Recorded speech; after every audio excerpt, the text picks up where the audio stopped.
isinilang, may hangin pa kayang matitikman?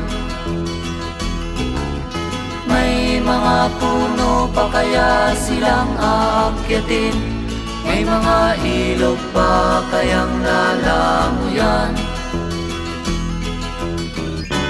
Bakit di natin pag-isipan ang nangyayari sa ating kapaligiran? Hindi nga masamang pagunlad kung hindi nakakasira ng kalikasan. Darating ang panahon, mga ibong dala ay wala